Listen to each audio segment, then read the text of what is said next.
Hello everyone, my name is Lisa. Welcome to my channel. Today's topic is Fall 2025 Trends. If you don't yet know what you want to wear this wonderful season, which I absolutely adore, I hope this video will help you decide. So, enjoy!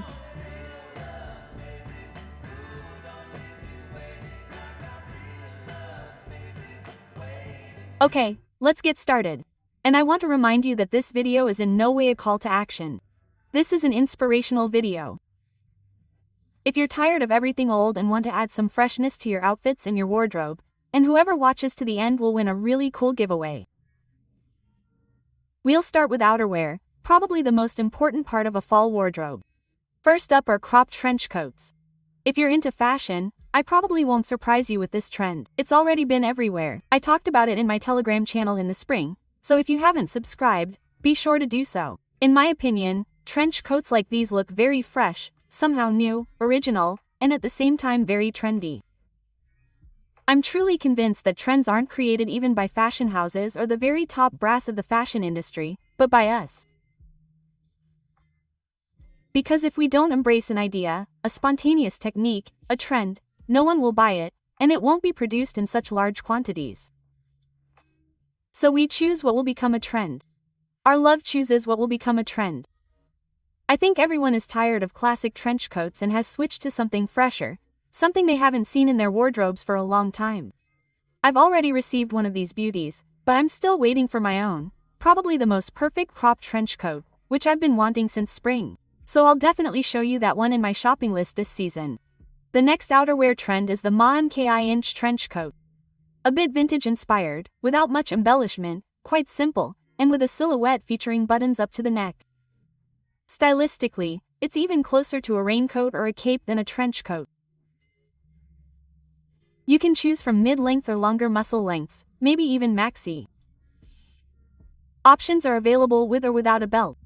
Personally, I have two silhouettes in my wardrobe, both more or less cropped. I like this kind of outerwear because it creates a vintage flair, but it's just as elegant as our classic trench coat. So, it's perfect for a party, a social gathering, a walk, maybe even the theater, or even work. Next up is a drawstring jacket, as I call it. I feel like this season we're taking out and buying everything we haven't worn in a very long time, and things we've completely forgotten about. In my opinion, this is the return of that very same green parka jacket, which used to be a joke, but no, it's back in a slightly reworked, more relevant version. We're digging out all the forgotten ones from attics, from our storage spaces, and wearing them. I don't know how, but in my opinion, this is simultaneously the easiest thing to style, but also the most difficult. Let me explain. If you choose, for example, a more sporty windbreaker jacket like this, you could pair it with jeans, sweatpants, leggings, and so on. The result would be a look that's either sporty or casual. Perhaps shopper bags or tote bags would go well with this look. You could go somewhere for a workout, yoga, or Pilates, as is currently fashionable. But to make this jacket look current, stylish, and fashionable, you need to pair it with something completely incompatible. For example, with huge glasses that cover your entire face, a pencil skirt with a few ruffles sticking out, or trousers tucked completely into boots. So, you need to decide for yourself whether you can pull it off and whether it suits your lifestyle. Another trend is bomber jackets. I've highlighted it specifically because I'd like to emphasize one thing. We're now choosing bombers over leather biker jackets. So, our usual classic basic biker jackets, which many of you might like, are being replaced by trendy bomber jackets made of suede, leather, fabric, corduroy, in just about every material imaginable. But, of course, you don't need to throw out your good, basic biker jackets just because I told you bombers are trendy. But even if we combine something on top, some outerwear with jeans or basic trousers, a bomber jacket will, of course, look more fashionable than a biker jacket. So, if you're currently at a crossroads and perhaps choosing outerwear for fall, I would advise you to go ahead and go for a bomber jacket. I've also identified one such micro-trend. I've noticed this trick. Absolutely any outerwear can be chosen with one element, a stand-up collar. And it looks so cool, so stylish, I really like it. and I choose almost all my outerwear with it. For many, of course, this is a questionable point because it touches the chin, and makeup can possibly get on that collar. But in any case, we wear a scarf. Your foundation would also get on the scarf, so I don't see any difference overall. And for me, there are several advantages. One big plus for us all is that you won't have to look for a scarf that perfectly matches your outerwear. If you have a large neck, just choose a thin scarf, cashmere, that's comfortable on your neck, wrap it around your neck, and then tie the collar of your outerwear on top. It's just perfect. I've also noticed another emerging trend: low waists on all outerwear. I've already posted about it on my Telegram channel. Opinions are mixed. Personally, I absolutely love it because I want to add something unusual to my wardrobe. The basic style is a bit boring, but it's definitely a must-have in every wardrobe. The waist falls to the hips. It's a new and interesting feature. And, of course, what would autumn be without a coat? You can also pay attention to all the oversized coats. We can't escape them. They're very comfortable. But perhaps the most fashionable coats this season are those with a cape or a wrap. Or even a poncho. In general, a cape can be replaced with any scarf that matches your coat. This trick can be used not only with coats, but also with jackets, trench coats, and any knitwear. It will look, in fact, more interesting. This same cape can be draped not only over the shoulders, but also used as a headdress.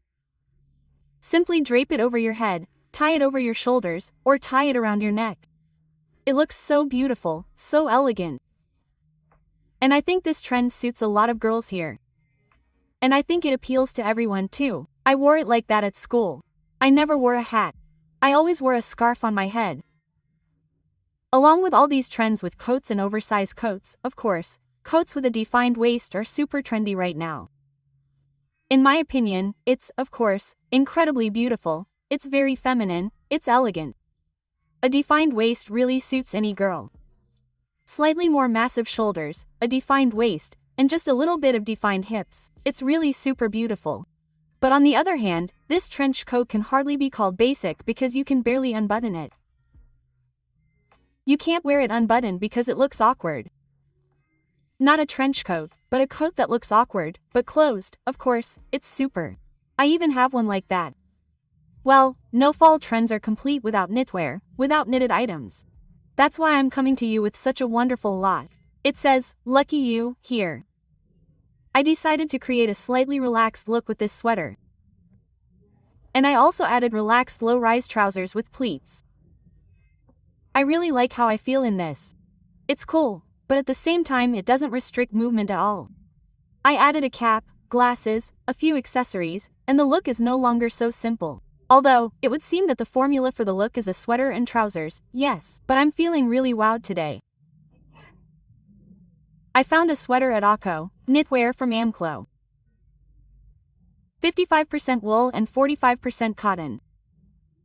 It's perfectly warm and not itchy.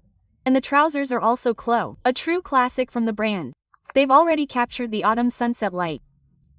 And this one looks like a high school student or a Slytherin, I can't tell yet. I'm wearing a shirt and a tie underneath. And on top, one of the season's trends is a cardigan. And this one is made of Angora wool. It will be warm. And for this more formal, perhaps even boyish look, I decided to keep this wavy hairstyle to add a bit of femininity. I like masculine looks that I can adapt to myself. The cardigan, by the way, is gorgeous. It's very, very soft. And the tie is gorgeous. It has these little green stripes. And all of this is also because of the Amclo. And the trousers are also because of the Amclo. Another sweater here is mostly alpaca and wool. It's so nice. It looks so basic, but it has a very unusual texture, almost like a boucle.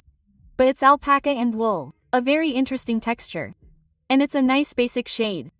It's not too yellow, but not too white either. So it goes with so many things: skirts, jeans, trousers, and maybe even under a jacket. It's not heavy, it's kind of light, airy, like a marshmallow. It's a variation on the trend for a fitted waist, for fitted shirts. This is a convertible shirt. It's both basic and has a detachable peplum section on top. So there are several ways to wear this shirt. I also found it in Aklo's new arrivals. And I think it's a great option if you have an office dress code but are tired of all the basic shirts. You can choose something similar with an interesting cut. And here's where the button goes. You can make holes as far apart as you need. There are 2 of them here, and this is what the shirt looks like without the peplum. It's a pretty basic style that will suit any look. You can tuck it in, wear it loose, or even wear it over a t-shirt. And it's made of 2 different fabrics, striped and a solid blue one. It's a little longer in the back. And as always, I have a promo code that will give you a discount.